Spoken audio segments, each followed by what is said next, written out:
तो next Sunday को राधा अष्टमी आ रहा है, तो अगर उसके बारे में अगर कुछ बताया। हाँ, समय का प्रॉब्लम नहीं है, लेकिन राधाष्टमी के बारे में क्या बताया जाए? आप ये बताओ। राधा रानी के विषय में बताऊँ या राधा अष्टमी के विषय में बताऊँ या क्या बताऊँ? मैं तो बहुत ही अपने आप को अ, अयोग्य और अक्षम देखता हूँ राधा रानी के विषय में कुछ भी बोलने के लिए। मेरा सामर्थ्य ही नहीं, मेरा अ, मेरी वो स्थिति नहीं, लायकात नहीं, मेरे गुण नहीं। अ, मैं किसी भी प्रकार से राधा रानी के विषय में क्या बोलूँ? राधा रानी का नाम लेते हुए मेरे मुख में जिह्वा जो है वो काँपती है कि मैं राधा रानी का नाम ले पा रहा हूँ। बहुत बड़ी बात है।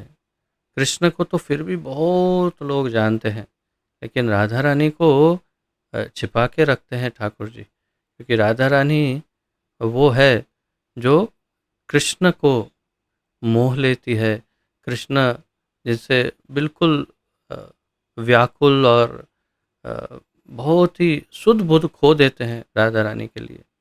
इसीलिए उनका नाम है मदन। राधा रानी का नाम है मदन मोहन मोहिनी। मदन यानी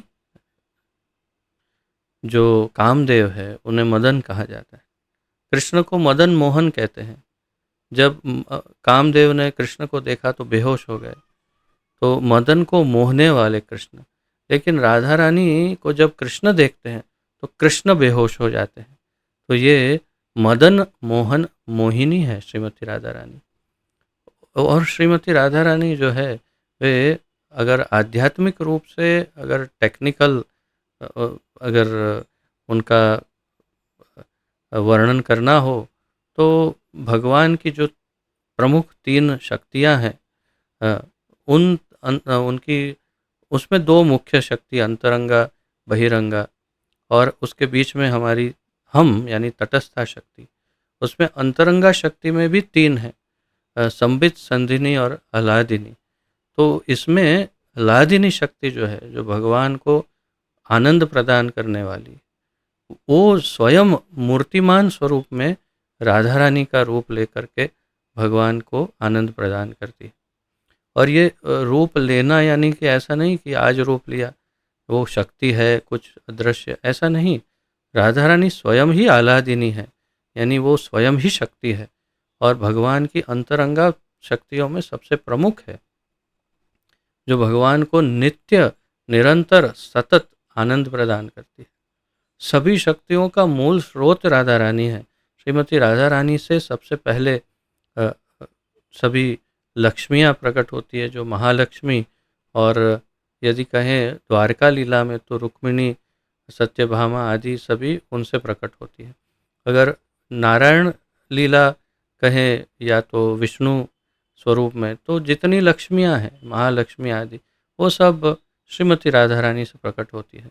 तो सबका मूल स्रोत जो है वो श्रीमती राधा रानी है। ये सब जो भी मैं कह रहा हूँ वो शास्त्र उक्त है।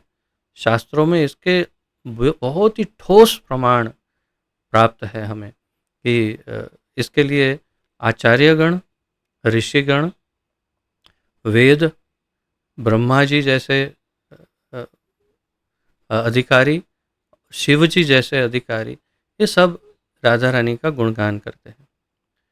ब्रह्मा जी ने राधा रानी की स्थिति बताई, और शिव जी ने तो बहुत सुंदर राधा कृपा कटाक्ष स्तोत्र आदि की रचना की है, जो शिव जी द्वारा रचित है। बहुत ही उसमें उन्होंने राधा रानी का क्या गुणगान किया है।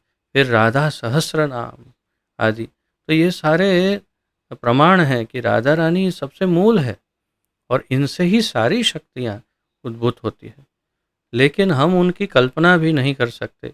हम उनके बारे में इतना, यही आप ये समझो कि आप राधा रानी का नाम ले पा रहे हो या सुन पा रहे हो, यही आपके जीवन की परम सिद्धि है। यकीन करो मेरा, ये भरोसा कीजिए कि आपके जीवन की परम सिद्धि ये है कि आपने राधा रानी का नाम सुना है या नाम मुख से ले लिया है। कृष्ण का तो नाम फिर भी ले लेंगे, लेकिन राधा रानी का नाम अगर ले लिया है तो ये समझिए कि आपका शायद क्यों आपके जीवन का ये यानी इस जीवात्मा का ये अंतिम जन्म हो सकता है, क्योंकि राधा रानी का नाम ले लेते हैं तो कृष्ण अ, ऐसा लिखा है शास्त्र में। जब भक्त, ये प्रभुपाद जी और अन्य आचार्यगण बताते हैं, प्रभुपाद जी के विषय में मुझे इतना ठीक से स्मरण नहीं कि प्रभुपाद जी ने ये बताया कि नहीं, लेकिन अन्य आचार्यों ने कहा कि जब राधा रानी का नाम लेने के लिए मुख खोलता है भक्त, और जब वो रा बोलता है तो कृष्ण उसके सामने उपस्थित हो जाते हैं कि अभी धा बोले और मैं इसको आलिंगन कर लूं और अपने सीने से लगा लूं, और मैं इसको अपने हृदय में लगाकर अपने धाम ले जाऊं। यानी सिर्फ राह बोलने से कृष्ण व्याकुल हो जाते हैं। जब भक्त राह बोलता है, अगर धा बोल दिया तो कृष्ण आपके हो जाते हैं, ठाकुर जी आपके हो जाते हैं। यदि आप राधा नाम लेते हैं तो भगवान स्वयं आपके हो जाते हैं। तो राधा रानी वो शक्ति है जो भगवान को सदैव सतत आनंद ही प्रदान करती है।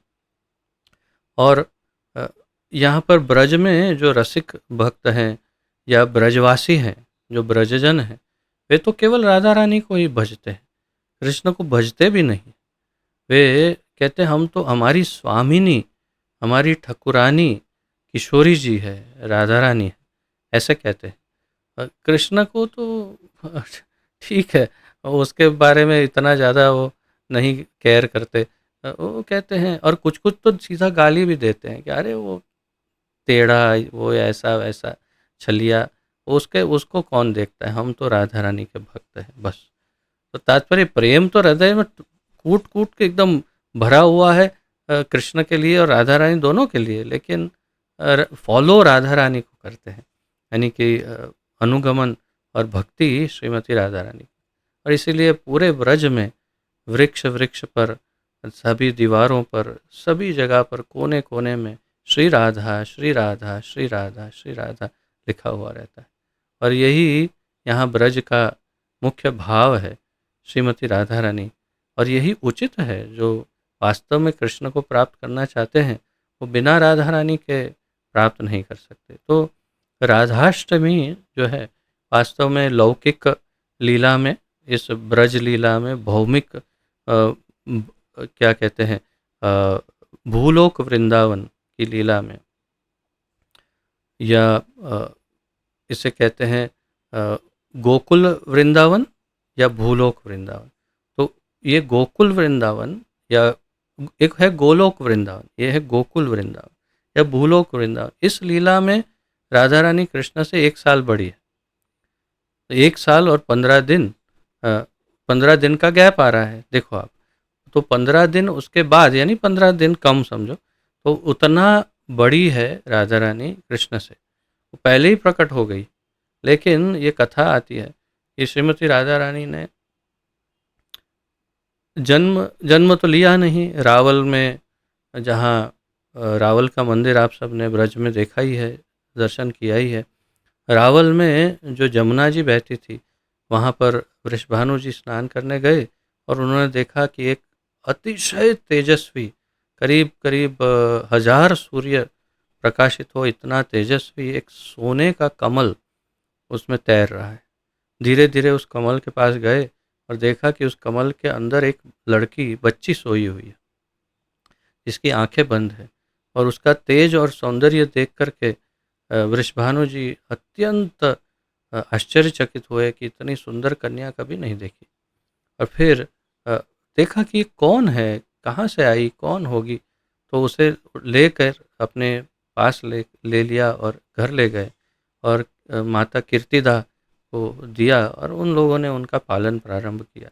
लेकिन अ, वो राधा रानी ही थी। राधा रानी ने, यानी उन्होंने जन्म नहीं लिया है, प्रकट हुई है और उन्होंने आंखें बंद रखी थी। तो उन्होंने बहुत वैद्यों को दिखाया, वो आंख नहीं खोलती थी। जब ऐसा कहा जाता है कि जब कृष्ण प्रकट हुए और कृष्ण के सामने जब सन्मुख प्रस्तुत किया श्रीमती राधा रानी को, तो उन्होंने अपने आप ही आँखों को खोल दिया और सबसे पहला दर्शन उन्होंने कृष्ण का किया। तो आह्लादिनी शक्ति है भगवान की, भगवान को आनंद देने के लिए आई है, तो स्वाभाविक है और किसी को क्यों देखेगी। तो तभी उन्होंने देखा। और यदि हमारी तरफ देखती है राधा रानी, तो यूँ समझना चाहिए कि हम तो अ, हम बहुत ही बहुत बहुत बहुत ज़्यादा भाग्यशाली हैं। कृष्ण को ही आनंद देने के लिए उनका निर्माण है, यानी उनका अस्तित्व है। और वे अगर अन्य जीवों की ओर देख लेती है, मतलब ये उनकी परम करुणा ही है, एक माँ की तरह, जो जीवों की तरफ देख लेती है। और प्रभुपाद जी बताते हैं, वो वे भगवान को कहती है, क्या कहती है, अरे देखो देखो देखो देखो, ये जीव जो है ना, वो आपका बहुत अच्छा भक्त है, ये आपकी बहुत अच्छी सेवा करेगा। भगवान कहता है, ये तो ऐसे ही डूबा हुआ है अपने इंद्रिय तृप्ति में, ये नहीं नहीं, आप देखिए, मैं कह रही हूँ, देखिए बहुत अच्छा भक्त है, आप इसको अपनी भक्ति प्रेम सब प्रदान कीजिए और इसे अपने पास बुलाइए।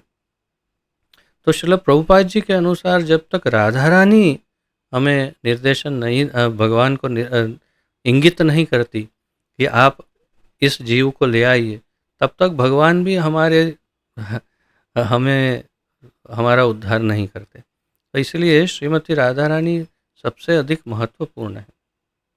यूँ तो हम कहते हैं हमारे परम गुरु श्री बलराम हैं, लेकिन अभी अभी कुछ समय पहले मैंने एक किसी जगह पर पढ़ा कि श्रीमती राधा रानी परम से भी परम सबसे उत्तम गुरु श्रीमती राधा रानी है, क्योंकि वे ही हमें भगवान से मिलाने का कार्य करती है। तो हमारी हम जो जब कुछ अर्पण करते हैं, तो सबसे पहले गुरु को अर्पण करते हैं, उन्हें निवेदन करते हैं, आप अपने गुरु को अर्पण कीजिए, और वे अपने गुरु को, और अंत में ये भोग जो है, वो भोग सामग्री श्रीमती राधा रानी को अर्पण होती है, और श्रीमती राधा रानी उसे भगवान को खिलाती है। तो हम हमेशा जो अर्पण करते हैं वो राधा रानी के माध्यम से भगवान के पास जाता है। डायरेक्ट भगवान को कुछ खिलाना संभव नहीं है हमारे लिए। आचार्य भी नहीं खिलाते तो हम कैसे खिलाएंगे। तात्पर्य यही है कि श्रीमती राधा रानी की स्थिति जो है वो सर्वोच्च है। और हमने कई बार चित्र भी देखे हैं कि भगवान स्वयं उनके चरणों की सेवा करते हैं, श्रीमती राधा रानी के चरणों की सेवा करते हैं। यानी वो स्वामिनी है, वे इस ब्रज की रानी है, इसलिए उन्हें राधा रानी कहा जाता है। संपूर्ण ब्रज के सभी भक्तों के हृदय पर राज करती है, पूरे ब्रज मंडल पर राज करती है, और मानो कि वृंदावन उनका अपना हृदय ही है। श्रीमती राधा रानी का हृदय यानी श्री वृंदावन है, और वे सदैव उसी में आनंद लेती है भगवान के साथ। तो हमारे उद्धार का मुख्य स्रोत श्रीमती राधा रानी है। और ये शायद चैत्य गुरुदेव ने, ठाकुर जी ने शिव जीवन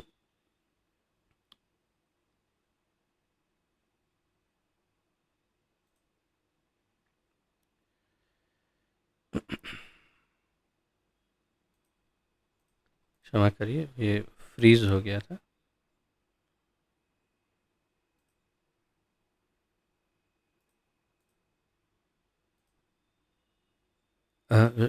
शिव जीवन प्रभु के माध्यम से ये बुलवाया होगा कि राधा रानी का स्तुतिगान करें, क्योंकि वो परम आवश्यक है। और आप सभी को राधाष्टमी पर उपवास रखना चाहिए, यदि संभव हो तो संपूर्ण पूरे दिन का उपवास, और नहीं हो तो दोपहर तक उपवास। राधा रानी माँ है इसलिए दयालु है, और उन्होंने केवल दोपहर तक उपवास रखवाया, फिर फिस्टिंग करवाया है। यदि आप आप जैसे उचित समझे, प्रभुपाद जी ने अनुमति दी है, दोपहर तक उपवास करिए और फिर फीस्ट कीजिए। लेकिन हमारा ये भाव है कि हमें विष्णु तत्व और राधा रानी, कम से कम उनके उपवास में हमें पूर्ण उपवास रखना चाहिए, फलाहारी। तो हम ज़्यादा प्रसन्न हो सकते हैं, शायद ये देखेंगे, अरे देखो ये भक्त हमारे लिए उपवास रख रहा है। मैंने सुना कि कुछ भक्त बलराम पूर्णिमा पर हमने मैसेज भिजवाया था कि सभी को उपवास पूर्ण उपवास रखना चाहिए। लेकिन हमने सुना कि कुछ भक्त जो मंदिर नहीं गए, वो भी घर में बैठकर पालक पनीर और आदि क्या-क्या व्यंजन बना-बना कर खा रहे हैं। तो ये मुझे बहुत आश्चर्य हुआ कि क्या हम अपनी इंद्रियों पर इतना संयम नहीं कर सकते कि श्री बलराम पर, जिन्होंने हमारे जीवन में इतना बड़ा परिवर्तन किया है, हम पर इतनी कृपा की है, हमारे बच्चों को भक्त बनाते हैं, हमारे परिवार को इतना उन्नत कराते हैं, ऐसे बलराम जी के लिए हम एक उपवास तक नहीं कर सकते। तो ये मुझे बड़ा आश्चर्य हुआ ये सुनकर। हमारी इंद्रियां इतनी कमज़ोर हैं कि हम हमारे उद्धार करने वाले ठाकुर के लिए फलाहारी तो खाना कहा, ऐसा तो नहीं कहा कि पूर्ण उपवास निर्जल करो। कर सकते हो तो बहुत प्रसन्न होंगे ठाकुर, लेकिन नहीं कर सकते तो कम से कम फलाहारी प्रसाद लेना चाहिए। ये मेरा सुझाव है, हम लोग कई वर्षों से यही करते आए हैं, इसलिए आपको सुझाव दे रहे हैं और हम फल देख रहे हैं। फल बहुत आपके सामने है, उनकी ऐसी करुणा है कि हम लोग श्री वृंदावन में स्थित हैं। तो ये परिणाम बड़ा स्पष्ट है कि जब हम उनके लिए कुछ करते हैं, ठाकुर जी के लिए, तो वो हमारे लिए बहुत कुछ करते हैं, जिसकी हम कल्पना भी नहीं कर सकते। तो आशा है आप सबको स्पष्ट हो गया होगा। यदि फिर भी यदि किसी का कोई और प्रश्न हो या कुछ और जानकारी चाहिए तो प्रश्न पूछ सकते हैं।